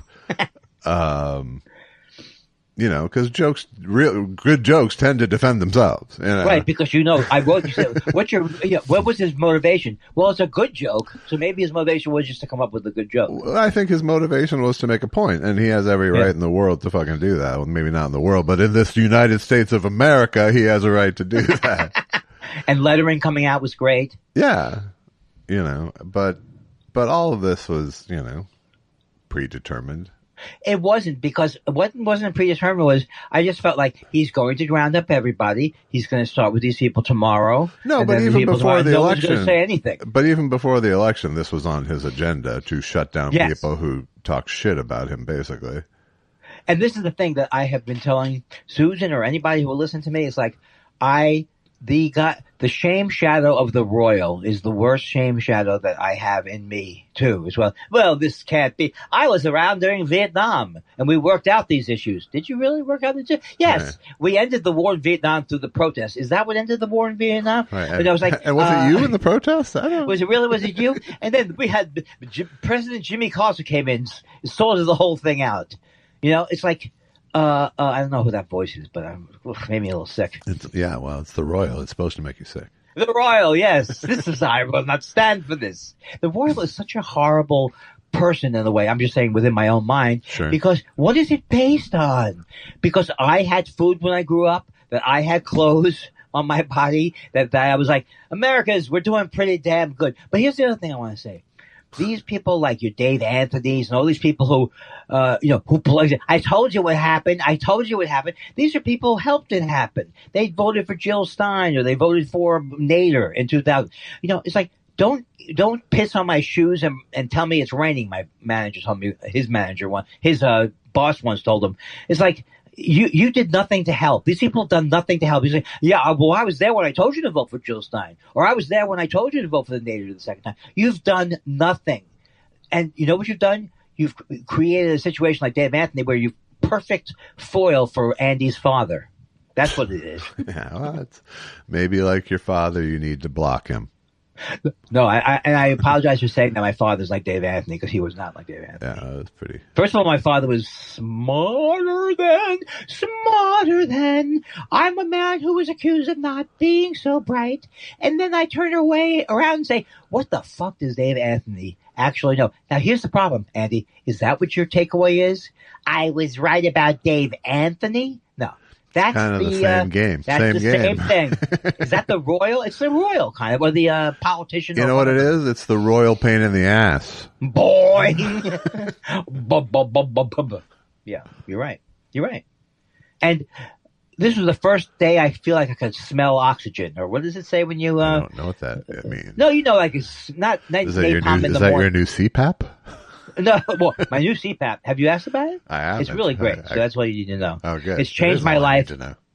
Well, because I was so anti CPAP, and I was even telling Susan the other day, I had a lemon. It's like you get a lemon car. That's terrible. I got a lemon a machine to help me, and then because I used to say. I used to beg Susan, let me take it off for a few hours, and then that wasn't good either. I take it off, and I still wasn't. So now with the Res Med 11. It's I finally feel like I can breathe again. I think we finally found a sponsor we can get behind. Hi. They don't need it. What is, they go through insurance. Hi, do you have a Blue Cross BPO? Well, then you might consider using I call it a CPEP because of how I feel in the morning. And there's people now who have shows based on these things. Like I was watching a show, I was getting my hair cut. I was watching a show where this guy, his name is Mikey G, and he is cooking everything in an air fryer. And it's like, it does seem like your life would be solved if you had the air fryer. I disagree. You have one? No, I do not. Okay. Now, unbelievable. Look at this chicken. Look at the chicken. It's caramelized. Right. Look at it. Where is he going? Where are my shoes that he's raining on? If you're not a cook, if you don't enjoy cooking and aren't good at it, sure. I don't begrudge you the air fryer. But it's, what it's best at is making really unhealthy snacks. Look at my chicken and my chicken fingers. I make them every day now. My chicken fingers, because there's no. What is he saying? There's no fat. I mean, it's healthier than deep frying, but a lot of times you're crisping up things that were already fried. It's just. You're trying to give they kept saying. I was watching this thing. He's like, the crunch is unbelievable. Like, one of the revelations of my adult life is that cooking is easy. Cooking is not difficult to do. Like, basic cooking, real easy, real simple, easier than a lot of convenience things, even in some ways. Even sous vide is not that shopping. hard. It's the shopping that's hard. It's the having the food there. That's what I find hard. Oh, yes. In other words, and the part of your life where you can't just reach out the frame and someone hands you over and I'm not like I don't have the kind of makeup that goes, we're going to make a meal plan for the week. Right. I have never seen that with you. Yeah, no, I can go 3 meals deep sometimes. If I find 3 really good pieces of protein when I'm at the store, I'll go 3 meals deep. Yeah. But that's pretty as far as I can go. Right. But I understand what you're saying. And I think what it is that there's a desire for human beings to say, you have a problem with cooking? Everything will be solved by the Cooker 5000. You know what I mean? Right. But I mean, there's people like my wife has just decided that cooking is hard and bad, and she's bad at it, and she's not going, So, well, that was much to her. And I think it worked out for her. But, because it's not like I could cook when we met each other. But is that true? I learned on the job for sure. Oh my God, you presented yourself like you were making me call you chef. Well, we've been together 31 years, so it's not like I haven't put in my 10,000 hours, motherfucker. Malcolm, thanks, chef. My impression of a waiter serving Malcolm Gladwell. Thanks for coming. This is the tipping point. That show should have been given to me 3 years ago. You're not using it. You can have it now. I don't care. I know, but then I'll never feel like that joke was mine, and then someone else will go, it's 5 years after, he's 20 years old. That's oh, okay, Mr. Belushi. Yeah, right. Absolutely. But I do have more spring. Anyway, the bottom line is I have more spring in my step today. That's fantastic. Yes, and wait. So the other part of me why is that, by the way? I lost the thread. Because I think this is an actual CPAP. Was it a good CPAP? I think CPAP. This is an actual thing that I think will actually change things. Because again, the Royal says, well, they had to have known he was a moron. Everybody knew. They didn't know he was a moron, Andy. Yeah. I'm sorry, no one's a genius at you and your friends are geniuses, but they're buying into his thing like radical left, until it comes to something that seems so obviously wrong. All right, and up their alley. I mean, that's the thing, is that people love to crow about free speech. It makes them feel good. Yeah. To defend free speech, it makes them feel smart. It makes them feel righteous. It makes them feel brave, edgy. So God bless it. Yeah. And also, these people who are actually saying, oh my God, I didn't vote for this. They're right wingers. Yeah, because they're afraid. They can see in their slow moving brains that there could be a chance it could come back to bite them. All right. They think everybody who kisses this guy's ass thinks, and I'm set. I've kissed his ass. Right. As if you really think that he won't turn on you in 1 second. You think that ass stays kissed? You had a look on your face. I know. I'm selling hard like today. A delicious. I don't know why I'm selling hard today, but like a morning I think I played poker last night, and so I still have that external energy going. Have you been playing poker a lot, or has it just been recently? Or no, we play like maybe once a month or something. Oh, okay. Not even. Right. I don't want. I would go. I would. I'm. I have to tell you, like I'm a licensed person when I'm going to clean out your clocks. Uh-huh. So this is a weapon. My brain is a weapon. It's registered. Yeah, I don't know. With ARP. I'm beginning to think that there's fool's gold in me thinking if I bite the bullet and become a member of AARP, I will get fantastic deals on hotel rates. Yeah. I don't think that's the only way to get fantastic deals on hotel rates. Well, no, and having a need for a hotel would be a good start. But also, people see, without AARP, I go to a movie theater, boom, senior citizen, right? Without AARP, Yeah. these are things, or maybe because of AARP, but I'm not giving them my $8. I don't know what I just don't like the sound of it. Maybe if they called it something different, like Life Spring. You know what I mean? Something that would mean that it wasn't so American Association for retired people. That's not No, the R is for really smart. Oh. Well, tell Andy he might like to join because this group is it's not retired people. It's really American Association for really, really bright people. It used to be AARBP. Oh, my mind is up and going and making connections. It's great. The doctor was right. That's right. The doctor was right that you don't know. The doctor said to Susan and I, we don't know how this dementia is going to develop. We don't know if Andy is going to be 50% him in a year. All right. We just know Child Heaven Mountain.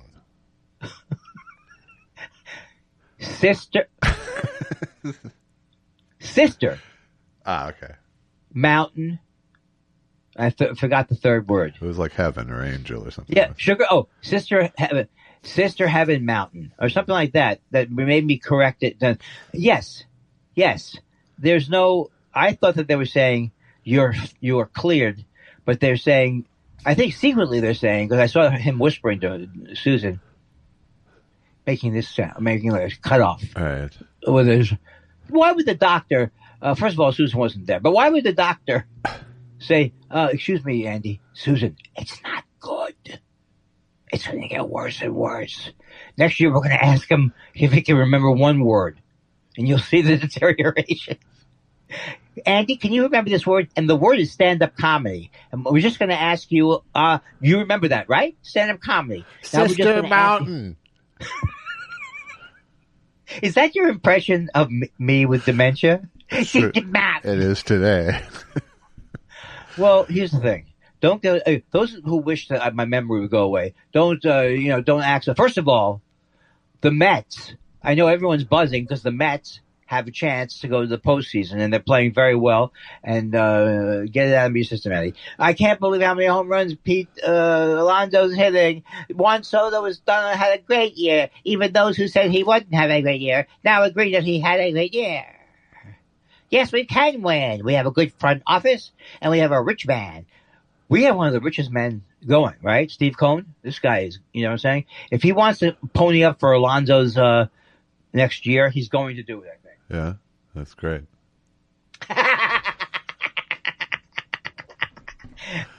Oh, my goodness. It's easy for you who stopped watching the Twins in 1987 to pass judgment. It was good that you actually got one of their World Series years. Oh, I didn't mean to. I know. Wait, there's 2 World Series? Yeah, 87 and 91. I mean, it must have been hard to, it's just like when I went up to Edmonton and I bombed and the guy actually said to me, you have to realize we've seen it all here. And that was because they had just won 5 Stanley Cups in a row. That's all. That's everything. Yeah, that's what Minnesota was like, probably. But even, it wouldn't have worked for Minnesota. No. That would cheer them up. No, it cheered them up tremendously. It had to. I would say, in fact, perhaps that moment in 1987 might be Minneapolis's apex. Just because of how Minneapolis was in the 80s. Still coming off that Purple Rain buzz a few years earlier. And Mary Tyler Moore was there. That was the 70s. That was that had already ebbed. That had ebbed. Yeah. I told you my dad's last office was the same office that they pan up to as the WJM newsroom. I don't remember you saying that. That's so great. Could you see him in the office? No. But I mean, that was Minneapolis had. You know what I'm saying? You had. When I went to Minnesota as a comic, I was like, it was a Disneyland. Look at the great design that they have here. This town is fantastic. Yeah.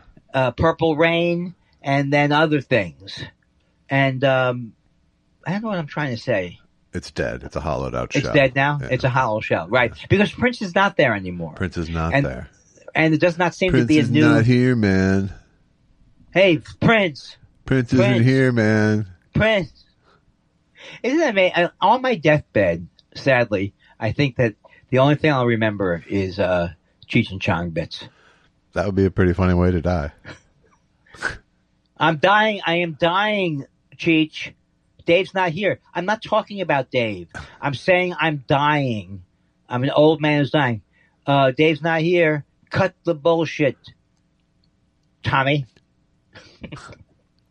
Someone asked me how old Cheech Marin is. I think he's like 1,000,000 years old. Cheech Marin and Cheech and Chong don't hang out as much as people would like. I'm sorry. They just did a doc movie thing together. About them? Yeah. About him going to prison or about them, their whole thing? No, about their whole thing. Oh, well, I'll see it. Where is it? I don't know. I think it's on the circuit right now. I haven't even seen the Paul Simon documentary, so how do I even? I stay here and I argue about shows that are based on previous ideas, and I haven't even seen some good things that are out there because you saw the Paul Simon thing, right? I did. You know me. I'll jump on a doc like that. Right, but I saw the one half of the Billy Joel doc before I've seen any Paul Simon. You know what it is? There could be something about that. He was my hero my whole life. Yeah. It's like seeing the Dylan movie. It's like, for better or worse, I've been through it already. So to me, it's like, oh, look at that Timothy Chalamet. That's not going to be me. Oh, he's so. I certainly hope they turn the Dylan story into something that has nothing to do with Dylan. Let's go to the theater. Yeah. Yeah, and you did go because you said I did not go. I saw it on. Yeah, we saw it on Academy. And what did you think? I forgot what you thought. Was it a good vehicle? No, I didn't like it very much. But it's almost exactly the kind of biopic that I don't like very much. Because it has like a look of something. Well, it just feels like celebrity cosplay kind of to me. Yeah, it feels like, okay, yeah, that's a pretty good Pete Seeger there, Ed Norton. But it's you, Ed Norton, doing Pete Seeger. It's not. It's at some point. I never had that. I never had that on my bingo card. But he would play Dylan. Oh, not Pete Seeger. Yeah, and he was good at it, But right. Nonetheless, who cares? Right on some level, you never. That wasn't in your bingo thing. Yeah, Ed Norton. It's just But it's also you have to. It's. Like the lore of Dylan is ingrained in, I'll say, our generation, for lack of a better. What you talking about? You mean to say how? Well, I just mean you are? I mean anybody who is my age and older. Let's say. Right. Thank you. That's good. It's like we're well versed in sort of. Yes. How but if you're 30 years younger, then it's a new thing for you. Yeah, you've just heard the name Bob Dylan. You've probably heard 3 songs in your life. It's a brand then. And so it is kind of, so it's it's giving the story to a next generation, and I'm fine with that. Right. And also it's because they've, because it is, I mean, no pun intended, it is folklore at this point, Yeah, and it was folklore the first time he said that he was traveling. Was trying to create folklore, yeah. Yes, he was traveling and he had taken liquid speed but the thing that was so great about him is just like his songs, his versions of what happened were up to a point fascinating to me. And then after a while I was like, come on, Bob, what happened with the motorcycle thing? Don't just tell me, oh, I went on a trip. I fell off the bike. No, I want to know why. Did you really? What happened? Did you lose your memory? All those things that Dylanologists. I'm not a Dylanologist because I don't go through his trash. Like, what's his name? The trash guy, the Dylan trash guy. Yeah, Dylan trash guy. He has a podcast now. He just died not that long ago. A.J. Weber. Okay, good job. Is it close? I don't know. I can't. I don't. But I you never don't had give it me- enough to verify. You don't give me credit for things I remember from 50 years ago. Why should I? That's where it's bad. Why should I? When there are things like I got lost. Boo hoo hoo. Like, you don't know what the, if I said to you, I took a trip on the Iron Horse yesterday, you wouldn't know what the fuck I was talking about. It would sound like a drug. If you want to ride the Iron Horse. That song is a good song. If you want to ride, don't ride the white. They're saying don't chase the dragon. Now, I don't know if the guy had chased the dragon and that was the song, but he's right. If you want to ride. Other good rock and roll advice: don't pay the ferryman until he gets you to the other side. Oh my God! Is that from the original "Ferry Cross the Mersey"? It's not from that. It's not. No. Yesterday I was singing a song to Susan. I was like, "Oh my God, I've got this nailed down," but it's like an octave lower than Neil Young sings. You can't sing Neil Young songs with there. This is where it needs to be. There is a town in North Ontario. He doesn't sound that way singing that. Oh, the boo boo and the changes were there. You can't imitate it. There is a town in North Ontario. All my changes with a sweet, precious memories to spare. Keep us helpless. So what I'm saying is, I can also do a good, who's the lady who, come on, Adele. I can do a good Adele a couple of octaves lower than she does. Huh. And then you think, you should hear your bass Minnie Riperton. Minnie Riperton was the mother of one of the Saturday Night Live people. Maya Rudolph. Maya Rudolph. Also, I don't know if we talked about this, but I am very much looking forward to the changes. Change is good, Lorne Michaels says, a week before his new season starts, when some of the people didn't even know they were leaving it. Change is good. It's good change. This is going to be, I cannot wait, because I think he's the kind of guy who goes, I want changes. And he says it on like September, he says it on August 31st. I want changes. And then they scramble around to get this old, out of touch Nazi sympathizer. No, Nazi, what did he do with Trump? He helped get Trump along. What would you call that? Helping the dark side? And now he gets his award. You know what he said when he got? Collaborator, I think. Yeah, and when he said he got his award, this was the joke he came up with. Oh, wow, I can't remember the joke. It was so bad that he came up with. He came up with I better talk fast. Yeah, I better talk fast because of the rule about the talking. Yeah, that's why you've never pitched a thing for a sketch ever.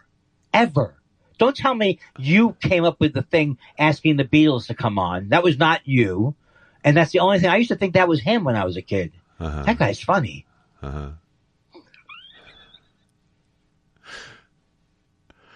I got actually a good dose of SNL gossip last night from... Oh, let me hear. I can't. Oh, you can't because it's really like... It was real. It was insider shit. Oh, wow. Well, that's the thing. If you could wave a wand and have the truth machine come out, you would have unending stories of he's making popcorn while Rome burns. There's nothing I think that they'll ever look back at what he did that has anything to do with making any decisions except, I can't believe that goddamn Sinead O'Connor tried to fuck me. That was his thing. I mean, I don't think that's true, but nonetheless, your hostility is warranted. It's fine. You don't think that he misdirected perhaps, but not wrong. That's true. I'm often wrong, but he did say that he admired Sinead O'Connor when she did it. He did try to rewrite history. I was mad at her, but I kind of said to myself, you know what?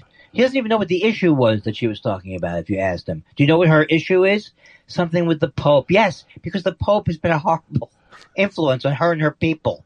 I'm sorry. I'm still upset about it. Yes. Who's coming in though? Is there any rumors that Eddie Murphy's coming back? How could this be saved? I mean, they got rid of so many people I thought were excellent. I love all the people they got rid of. Ego Woodham, hilarious. Hey, it's just a regular TV year 51 slump. Right. It's cyclical, these things. Did you see that at the Emmys? That was like a horrible thing. And now we're going to have a category that's just Lorne Michaels up against, what was he up against? I don't know. No, it was Saturday Night Live was up against. Last Week Tonight? Yeah, maybe that was it. That was it, yeah. And let me tell you something. That guy, at first, I found him annoying. I couldn't hear what he was saying because he sounded like that guy has really turned the tide of this country. I think he more than anybody, from his British ravings and his inability to be funny off the cuff, he has real. No, be honest with me. Have you ever seen him be funny off the cuff? He's like, here's what's wrong. You liked him. And even I liked him for one half of a show. Yeah. But how does someone go from, this guy's funny, to I cannot stand the air that he breathes? I don't want to hear one more word. My spectrum hasn't swung all the way there. You still like him? Well, I still think he's in the right category of people. You know what I mean? No. You know what I mean? The message. So, the message is good. So I don't, I just started to find the style of the writing and his delivery irritating. Irritating and unlistenable, but not irritating to the point of being unlistenable, as you feel. But not as appealing, Yes, like I don't need to watch this unless there's like a special chunk that they put together, and you liked it to begin with. You liked it. I did. I was for it.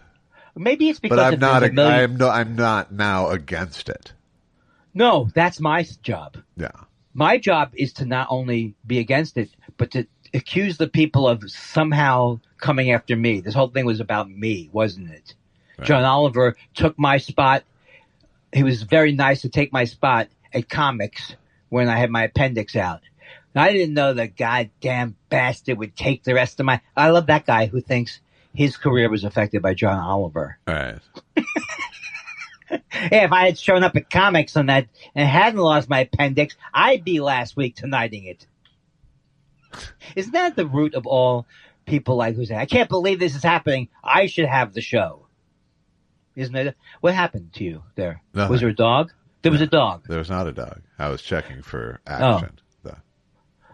Let me tell you something. I listen to you as if I'm listening to a mystery novel or a true crime podcast. That's how I listen to you talk. And when I see you go, hey, you know what I'm saying? Many people would be very happy to be around me, to do a podcast with a guy who did nothing, literally nothing for 9 years, including not listening to the show. They would be happy to be a part of that. Have you tried Indeed to find that person? Wait, is that still which is the one I should go to if I ever need it? Should I go to Zip Recorder? Now, I think of Zip Recorder, I think of zip drives. Isn't that what you think? Zip drive recruiters. Speed, my friend. Speed, I see. Zip. Right. But this was weird because Josh told me we had a usual meeting about the show off pod, and he told me that I forgot this show. It wasn't that good, but at least it was coherent. I'm very sorry. Zip was part of it. I think you were. Yeah, it was Zip. No, it's gone. Oh, no. I got it. All right. So reset back to one. Right, erase the other. Josh had been telling me for a long time, get on LinkedIn, get on it. I said, Josh, it sounds like a hack. Get on it. And who would, much to my surprise, I got hired to design 3 design jobs of people's websites from LinkedIn. And I don't even know anything about designing websites. Do you want to be LinkedIn? Oh, that sounds like George Carlin. That sounds like, what's his name doing? Rick Moranis doing George Carlin. When I got knocked out, did I get knocked in? You could see how that would cause George Carlin to be depressed because it's such a great version of his joke. I got knocked out. They have blue food. Weird. Yeah. I'm glad nobody did a takedown of me like that because I'm not important enough. Well, Domian one got close. Yeah, but that was delightful. I found that to be delightful because we all celebrate my lack of success. My lack of I'm not lack of success. Talent. Do you want to go to our meager questions? Was it meager because we last at the last minute? No, I posted and reposted yesterday. I was diligent. People just don't care about our answers anymore. But that you're not counting all the emails and such. I think people are starting to suss out that maybe we aren't solving any of their problems. Well, that's the thing. I think people can tell that this is a transparent trick just to get to fill in the programming for us. Yeah. And we only have once a week. It's not Although we did try to get rid of it, and people requested that we bring it back. So. Okay, but do you remember why we got rid of it? Yeah, because you were a pissy little bitch. No, that's real. Well, if you don't say it, I don't like when you call me a bitch. I think it's misogynistic. But no, I was, yes, I remember that time period very greatly. And I talked about it in therapy. It's time for questions. What do you want to know? We love your questions so much. It's half our show. Half our show. Eastside 76 says, I'm so glad things have gotten better since last week. That's just a comment with a little... Oh, he's right. He's right about the world, you mean, right? A little crying boy gif. No, but I mean, is he like on the same page as us? This is good that this right. fucking... Yeah. Everything is beautiful. Is that Michael McDonald or somebody else? It's, I think, Ray Stevens, Ray Conniff. Ray, no, it's Jimmy Ray. No, it's Ray. What's his last name? He was blind. Ray Charles? Yeah, that's what you're saying. That was the impression you were doing. Everything is beautiful. America! America! That's Joe Cocker. No, it wasn't. Fuck you.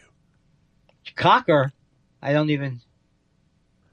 BD West says, guys, any chance Jimmy Fallon will use this opportunity to act like an adult? Also, how many times in the last few weeks have you thought to yourself, fuck off, Bill? Is it Bill Maher? His Real Slime Club ran dumb. So, yeah, I'm saying it's Bill Maher. I mean, he's going to come off of this. He is not going to do well from this because he thought that he could make this play and he would be the center of the media attention. Why don't we go talk to... And I think he's going to get less and less... But it's like, how long did... Well, and I assume he will take the narcissistic opportunity to replay his dismissal from ABC. Right. Oh, they're already doing that. Other people are doing that. Yeah. They're saying, he was asked to leave. It is true that the fact of what he was asked to leave about is a kind of a bullshit thing. Yeah. That, are they cowards? Or it's like, that was during the time period where, of course, he wasn't saying it because it was the truth. He was saying it to, as always, to shock. I'll shock him. Uh-huh. Right? But it is true that he almost lost the show from that. No, he didn't almost. He did. He was on Comedy Central, you mean, right? And then they took him off. No, he was on ABC. Yes. They took him off ABC. How did he get back? He didn't. He didn't. He went to he's HBO. He's back right now. He went to HBO. But how? Why? Because of Chris Albrecht? Because they decided it wasn't a fireable offense. And that the FCC can't touch them on HBO. So. Which is probably true. And true. Do you remember when George Carlin did the bit about how the government... They stocked the FCC with their. That's not even what he was talking about. What am I trying to say? When George Carlin didn't think the FCC was that evil. In other words, they were censorship people, right. But they weren't actively. Nixon didn't put. Maybe he tried to. Maybe I don't know all the things that Nixon did in every way. That was just like Trump. Well, but I mean, like Carlin wasn't arrested because of broadcasting. He was arrested because of live performance. Right. And also, yes, Lenny Bruce was arrested for like speech, right? Well, no, he was arrested for, he wasn't arrested. I mean, he was arrested for profanity, essentially. Right. And that would never obscenity. happen to any of the blue comics of today where they have to face that. No. What do you mean I can't say cocksucker? Oh, I'm sorry. But like I said, I mean, this is the one issue that comics fucking love. They talking love about. it. It's only because they could take food out of their mouth. That's what they're scared. Because in their slow moving minds, they realize, maybe this guy Trump could turn on me or something like that. Yes, he can, and he will. Right. You're not in any better shape because you're kissing his ass. Sadly, if you thought that kissing his ass would mean that you won't be deported, you are wrong. Why am I leaning in with that? I don't know. Too much. It's unnerving. It's unnerving and unworldly. Sarah Meyer says, how can we make ethics sexy? Like, it's clearly unethical to possess more than $500 million, but how can we make that unmistakably obvious even to the very dumb and very wealthy? Direct aid, cash food rent, to marginalized folks should be the hot new thing, but how do we get there? She asked naively. No, she's not. I don't think you're asking naively, because I think that that person, what's his name? Sarah. What she's speaking to is the fact that the issues themselves are all bullshit. The issues of like, help the Republicans keep your money. No, help the Republicans take away all your money. It's like there's not even a chance that people are going to believe it like they believe trickle down at this point. Right. You know, but they're ideological haters of those people. They're like, even if he bankrupts the country, he's going to get rid of all the foreigners. Right. Yeah. Don't look at me like these are my ideas. I'm just reporting the news. I didn't have a sparkle of skepticism anywhere near me. God, and why did I assume that you were against me again? Okay. I don't know how I feel about I mean, I agree with the sentiment of the argument of being a billionaire is unethical in and of itself. Yeah. It should be that you wouldn't want to get paid 50,000 times more than the person. I mean, that's just a lie. That's like a logical fallacy. Like, but I'm just saying, like how long, like someone sells their company for $5 billion, even if they started with that's nothing. Perfect. They're now a billionaire. At what point no, you can't make these do they just have to like start unloading immediately, or you can't make blanket judgments because George Soros is a billionaire and he seems to be a nice fella. Warren Buffett seems to be a nice fellow. No, it's not. It's not that when you become a billionaire. Well, I mean, here's a more relevant issue. J.B. Pritzker is a billionaire, a Jewish billionaire. Can the left embrace that? Well, that's fine. I mean, that's fine. Fine. Okay, I'm sorry. I lost it. I mean, the thread of life. But I do agree with the sentiment of, there's you can have too much money, Right. The question would be, the answers are simple, Josh. When we tax people, when the Democrats are in charge, when we tax people more, the economy does better, and we have more money in it. It's just the truth that these Democratic administrations have been actually more money producing than the Republican administrations. But not that you can go from that data to then say, I can tell blowhardy's coming out here. No, I think you were actually on solid ground throughout that entire speech. It kills you to say that. No, it doesn't. It delights me. You do not understand me. But you don't understand me, Andy. I don't. Was it good? Is it worth 4 of these? Rolling my eyes and snoring is always plan B. That really does seem to be your go-to thing anytime I bring up an anecdote. No, not so here's what not happened. anytime. There's I know you've refrained, but did I tell you that Kevin Long was the batting coach when I went to the Yankees? Dan Marr says, "Hey guys, a number of comedians transitioned from stand-up to radio personality. When talking with other comedians, where does a radio host lie on the spectrum from boat act to George Carlin?"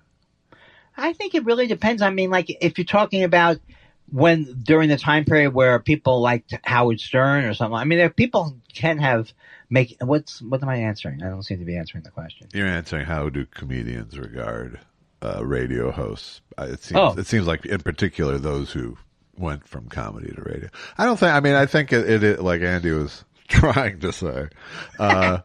I think it has much more to do with just the individual. Like, the one, like Michael Florwax was a guy who I loved on the road, and he became a big morning guy in Denver. And you go, I'm happy for them because they don't have to be on the fucking road anymore. And they still get to, be funny every day. There was a time Was he period, funny? I don't know. I never heard his show. It could have made it so that Right, he was like right. the worst morning zoo guy in the fucking world. I don't know.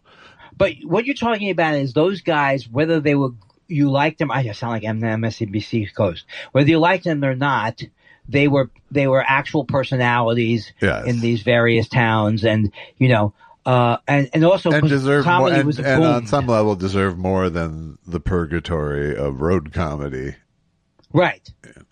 Yeah, but I used to think when I used to go to, I was always so naive. I'd go there and go, this is like, I would like to be at this job. I mean, I could never understand. I could very quickly see how, this is the most boring job in the world. You're not going to be saying good morning Vietnam. No, but it was like, especially in those days, it was like there weren't that many outcomes for comics. Yes. There was. That weren't death. Well, yeah, I mean, the goal was to get out of stand-up and be a sitcom star, and then maybe, maybe stay in stand-up. That was my goal. To do giant theaters and things, but that was the path, Right. And so anybody who could find success off that path, Yes. to me, was succeeding in a cool way, I think. I agree with you. And just to get you moving. I mean, and in some ways, the podcasts serve that now, that it gives people their own path that they can make.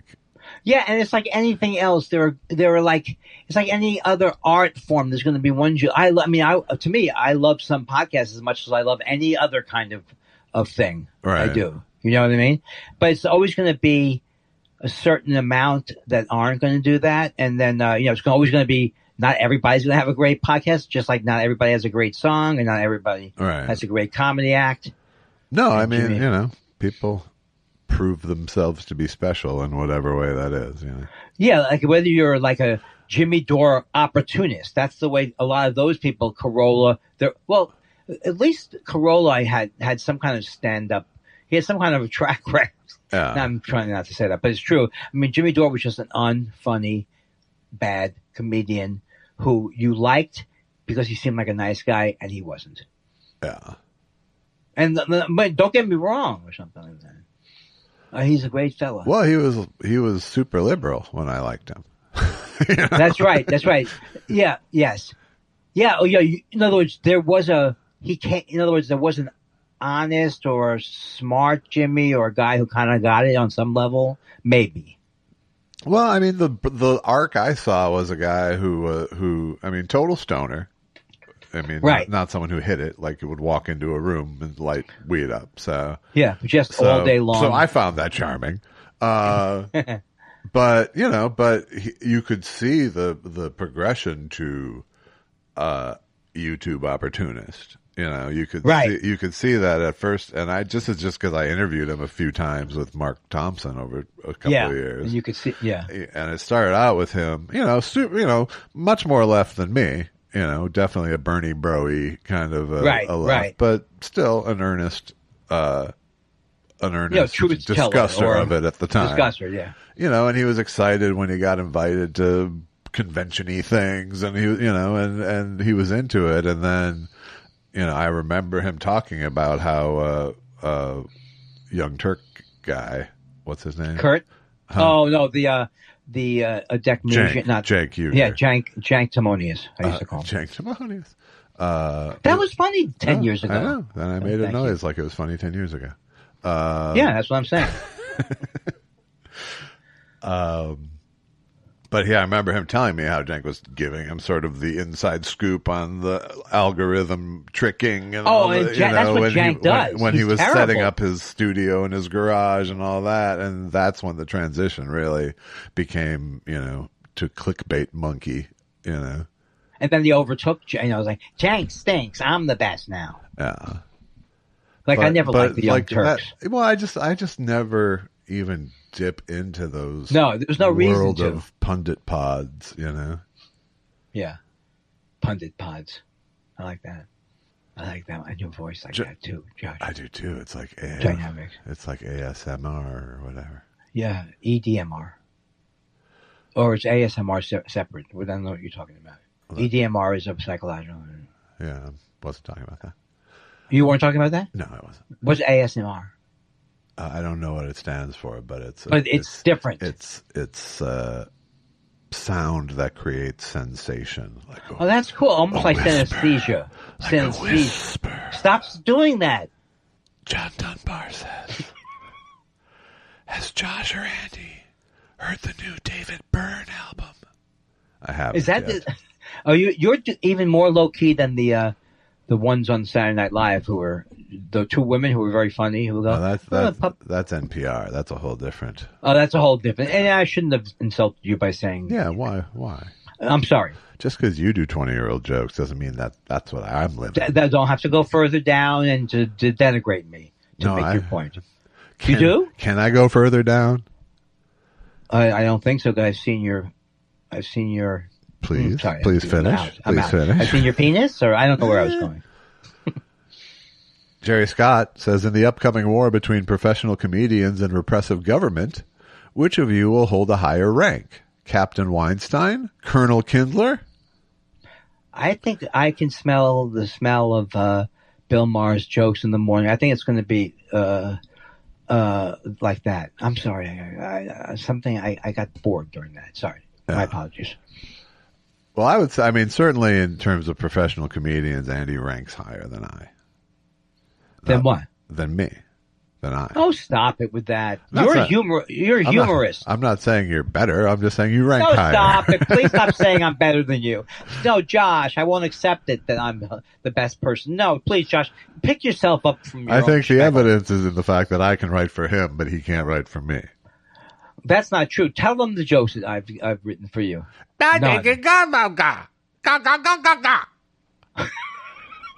Literally, that was written out on a piece of paper. Handsome Greg Kelly says, I was at the live show at Acme where Andy interacted more with me than Josh. That's a nice memory for me to have about my previous horrible behavior. Seems like a no-brainer to do it again, especially with pot shops open downtown. What's open downtown? Pot shops Oh, in Minneapolis. wait, it's legal in Minnesota now? It is. Is it legal? They're very slow getting the actual weed into shops. But it is legal. They passed a law. They had like this interim step of like tinctures and gummies kind of stores, but no actual flower. So I think, but they're getting there. The word, if the word Delta 9 is in the title of your, right. Greg Kelly also says, what was James Mason's favorite stand-up? He was so good in The Verdict with Robert Redford. Wait, what? I don't even get what you two are talking about. Okay. James Mason was in The Verdict. That was Paul Newman. James Mason was in The Verdict. But what did he play? But Robert Redford was not. Oh, I see. This is a joke based on 40-year-old. I played the opponent in The Verdict. Is that when you're out of order? Were you out of order? The heavy, if you will. And that's not the one you're out of order. You can't handle it if I told you what was going on. That's not that movie? Is it the Philadelphia story? Ouch, you're hurting my head. Stop Is it Paul Newman? You're hurting me. Oh, Paul Newman's in there, though, right? Mom! Admit to Mom, me now he's hurting me! Admit to me now that Paul Newman's in that movie. In The Verdict, he is, yes. Thank you. That was his joke. His little, not a good joke. Oh, I get it. I get it now. I was trying to think of who James Mason's favorite stand-up was, and I just didn't have a funny answer. I did just watch Lolita the other night. I've seen that movie with it. That's the, not Spielberg, but what's his name? Kubrick. The Shining guy, yeah. I didn't like it that much, but maybe I didn't see it in the right light. It's kind of a tough watch. Just because I play such an incredible creep throughout it. And also because you're supposed to go, do you realize how they lit this with such... I don't care.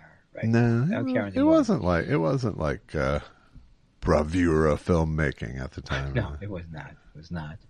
How about the one he did at the end with the people and Tom Cruise? That wasn't very good either, right? Or did you see it? Tom Cruise no, I hated it. Yeah. Did you actually sit through it? I did, yes. Oh, I see. Daisy Petunia says, how do I fire the woman who cleans my house? We had originally hired another woman who was great for years, but who decided to return to Brazil. She said her niece would be able to help us. Well, this niece is fully American and doesn't use the same TLC as her aunt. We are also paying the higher rate that we decided to give our old friend. I suppose we just change the combination to the garage door and send a terse email. How do you fire people? Even if it's contractors like this. I have a spotty record firing people. My cleanest one was what I thought would be the hardest one, but he made it easy. We've talked about this, where I had a cleaning person who clearly started to have an opiate addiction, right? A painkiller addiction.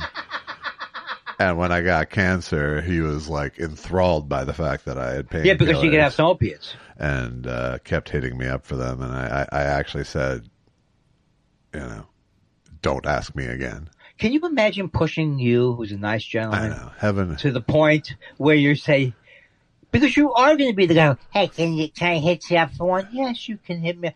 But as soon as it's like, I'm not holding. Beware the wrath of a patient man. Sure. Then I literally got to say to him, I'm afraid we have to end this because I feel like you've decided that my cancer was an opportunity for you. Right. That would have been good if you did say that. I did say that. Oh, and what did he say? He was ashamed, and Oh, and yeah. he was ashamed, and he was behaving shamefully. Yeah, he may have been an addict too. No, he totally was an addict. It's undoubtedly. Yeah, so it's like when people are addicts.